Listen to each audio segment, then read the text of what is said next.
Hi everyone, in front of me I've got INFINIX Zero X Pro, and let me share with you how to change the system language on this device.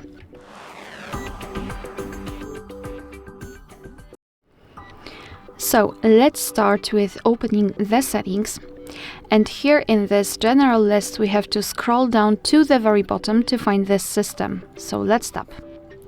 Now we have to tap on this first option, languages and input, and here tap on languages at the top. So here we've got the list of all currently applied languages. We've got English, Russian, I believe, and Polish.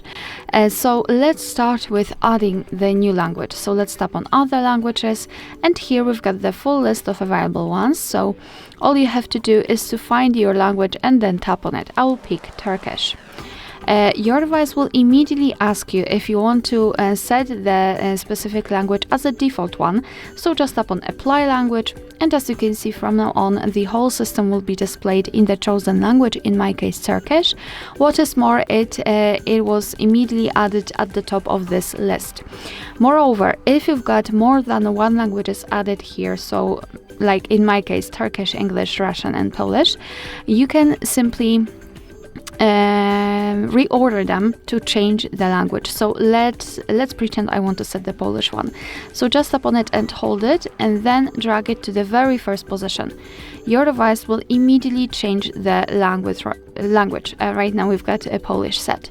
So again, let me set the English, tap on it and hold it, and then drag it to the first position. And now we've got English applied. If you'd like to, you can also remove the languages from this list. Just tap on this three dots icon in the right upper corner and tap on Remove. Now you can mark the languages which you want to delete and tap on Remove, so the trash bin icon. Tap on Remove and you've got only one language applied. Alright, so that will be all. Thank you so much for watching. Please hit the subscribe button and leave the thumbs up.